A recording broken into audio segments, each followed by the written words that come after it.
I have never ever read a romance book like this. It wasn't unhinged, but at the same time you didn't know if it was going to take that turn. Now we're moving on to the books that I will never forget for the rest of my life. Hello? We're sorry, the number you have dialed is not in service at this time. Hello and welcome to my August wrap-up. The place is right here, hopefully you can still see me. Is that going to be annoying though? Maybe I can put them over here. Yeah, I think that's better. Right off the bat, my August reading month was pretty good, to be honest. Like, I can't complain. It was as good as it could be. I found 2 5-star reads. Very happy about that because I now have 2 authors, individual authors that I know I can return to for a good time. So very excited about that. What's even better is that we're going into September, which means that we're going to have all of the cozy, moody vibes going on in the weather, in the bookshops, and all of the shops, and I'm here for it. That is that is keeping me going right now.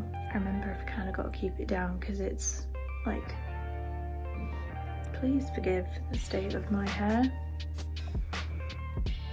It is what it is and I'm not going to fix it. Let's get into the books that I read in August. Here I have a list of books that I have completed, books that I read a little bit of, and right off the bat, books I've started but not finished just yet. I've not DNF'd this.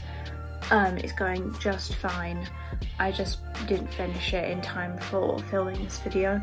So I am 36 pages into this book.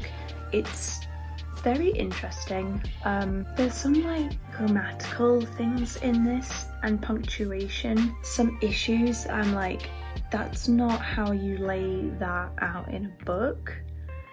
But maybe it's intentional. What the heck was that? Don't give up, just keep going. So I'm going to finish reading this and then get back to you. It's not very long, it's quite short, so I am confident that I can like finish it probably like within the next couple days. I just have a lot to do this week and I'm not looking forward to it. But at least we have books. Yeah. So far so good. Don't have a rating to give you. We'll probably give you one in my September wrap up, but so far so good. Very interesting, and it's nice to read a short book for a change because I'm usually reading big books because that's my thing, but it's definitely nice to switch up with a short one, and I am seeing the value in them these days. Shadows on the Mirror by Frances Fifield. I don't think I'm ever going to forget this book. Rating for this, it's between a 3 and a 4 star. I think I'm going to give it... It doesn't seem to quite fit a 4 star, quite because it's not the type of book that I would usually read, and probably not the type of book that I would return to. But it's still very well written. I'd maybe give it like a 3.25 stars for me personally, but I can tell you for a fact this is absolutely someone's 5-star book, because it just, when it came to the last 50 pages of this, no one was gonna take this book out of my hands. It was so interesting, and I'm very glad that I have it in my collection because I don't think I'm going to get rid of it, and I think maybe I will reread it because it's just one of those books that keeps you thinking about it for the next few days. I have read the blurb in a previous video, but I will reread it because it's quite short and it's very interesting. Charles Tysell is a ruthless businessman with a trail of lucrative deals and broken lives behind him. He uses people. Sarah Fortune is a beautiful and successful solicitor. Since the death of her faithless husband, she has found a way to enrich her life. She helps lonely men, but Sarah isn't ready for the attentions of Tysell, a man with implacable, maybe, can't read. and a misogynist's mad obsession. You heard right, misogynist. Was very interesting. It rode the line of it rode the fine line between not hinged and not unhinged. Does that make sense? Like, it wasn't unhinged, but at the same time you didn't know if it was going to take that turn within like the next sentence. So that was really entertaining, and it kept me wanting to get to the end of this book. There was a couple of points where like it took me a second to get my head around the writing style, but once I did, I found it very enticing, and I'm glad that I read it.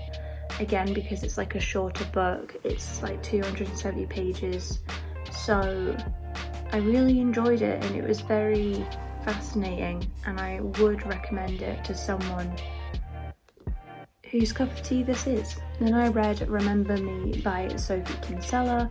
Honestly, this is just like a simple romance book. It's a solid 3.5 stars. Didn't love it, didn't hate it. It is a good story, and it is very much the type of book that if you're a romance reader, you will enjoy it. I did enjoy it. It's just not really like, I love fantasy, science fiction, mystery. That is my jam. So picking up romance is very different for me, but I did still really enjoy it, and I am glad that I read it. I listened to the audiobook for this one. Very interesting, and the concept for the plot, like the plot is very interesting, and it's not like your average romance, so I would definitely recommend this book. It's an easy read, the pace is simple.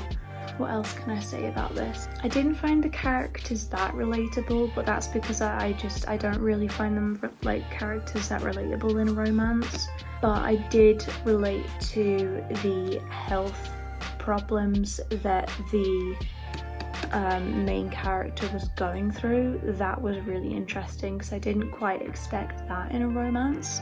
So it was quite lovely, and yeah, I would recommend it to essentially anyone that likes romance books. Now we're moving on to the books that I will never forget for the rest of my life. Oh my goodness me.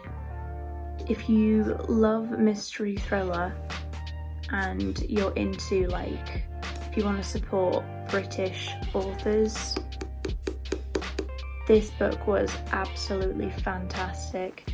Wes Markin, The Silence of Severance.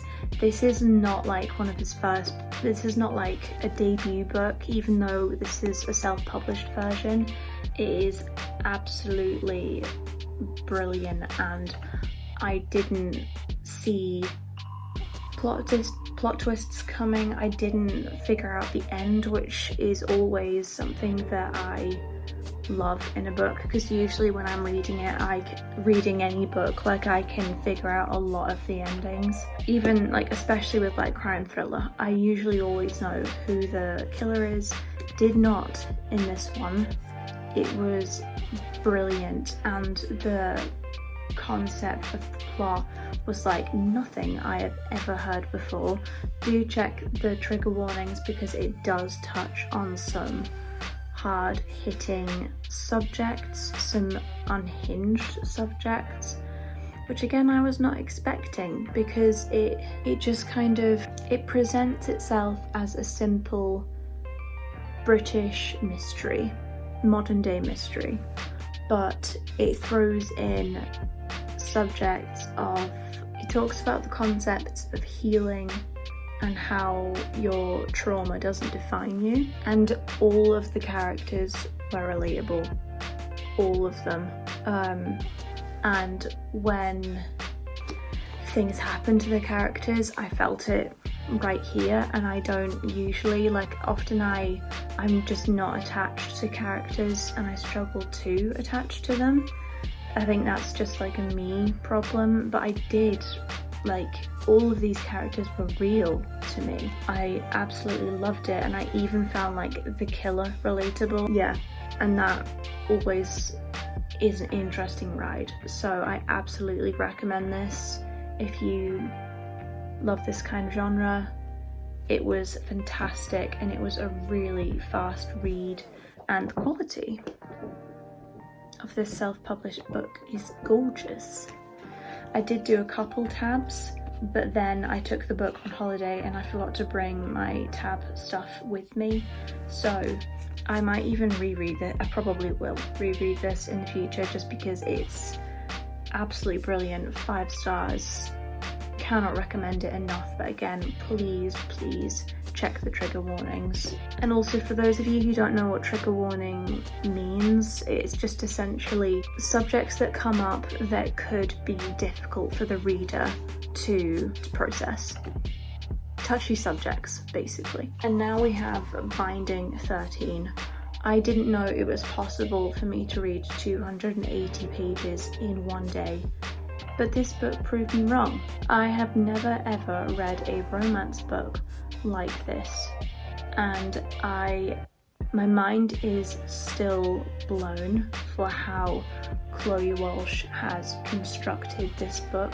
I am very excited to read the rest of the series because this 100% got me out of a book slump. This and The Silence of Severance. Big variety in my book choices this month now that I think about it, but I'm happy with that because it kept me going. Yeah, this was just unbelievable, unforgettable. It is fantastic, and it really showed me how well perspectives can be written when it comes to the opposite sex, and it was crazy. It was so good. All of the characters relatable. There is a lot of, because it's set in Ireland, teenagers in high school doing teenage stuff, so read into that what you will. It's not for everyone. I wasn't entirely sure if this series was going to be for me, but I found the characters to be so enthralling and so three-dimensional. I couldn't put it down. It was just brilliant, fantastic, and I can't wait to read the rest of the series, and I'm so excited that I've got now like 2 favourite authors from this month. So Wes Markin and Chloe Walsh. Amazing. Absolutely loved this book. And an audiobook that I got through this month was, oh, my phone's right there. It was A Murder at the Beacon Bakery by Darcy something or other. I still can't remember her surname, but I will insert a picture of the audiobook right here. It was really interesting. At first, like when I was listening to the audiobook, I was like, oh my goodness, this is like laughable, because I felt like some of the writing was quite poor. That's just my personal opinion, but in the end I had a good time, and I'm glad with how the story pulled through. I would say it's a solid 3 stars. It was a good book. It was a good audiobook, and I just found some of the writing a little bit, like some of the style of the writing just felt out of place for what like the author was essentially trying to do with the story. I can see how for some people it works, but for me, I just found myself confused. Yeah, it was entertaining, wasn't bad, wasn't amazing, but it was good. It was good. It was a solid 3 stars. Yeah, that was that. And then last but certainly not least, I read a little bit more of Fear Street. I am going to complete this in September because I read like a little bit in Costa the other day, and it pulled me right back into the amazing feels of this story, this writer, R.L. Stine. I was clearly living under a rock because I had no idea that R.L. Stine wrote the Goosebump books, which I have never read, but I probably will. All in all, a fantastic reading month. Honestly, couldn't ask for anything more. I read, including the books that I read a little bit of but didn't quite finish. 1, 2, 3, 4, 5, 6. Wait, hang on. 1, 2, 3, 4, 5, 6, 7, including the audiobook. But where is that? Yeah, that's right. So I didn't complete these 2, but I still like read them, so I'm including them in this. Brilliant. Really enjoyed the month of August. I am so excited for September, for the coming seasons. Yeah, very, very happy. A great reading month. Thank you for joining me in this video. I hope you got something from this. I hope you got some interesting recommendations. Please subscribe because I would love to see you again. I want booktube friends.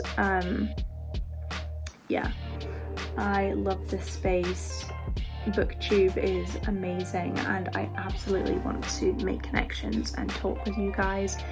Tell me your 5-star recommendations or books that you really enjoyed this month.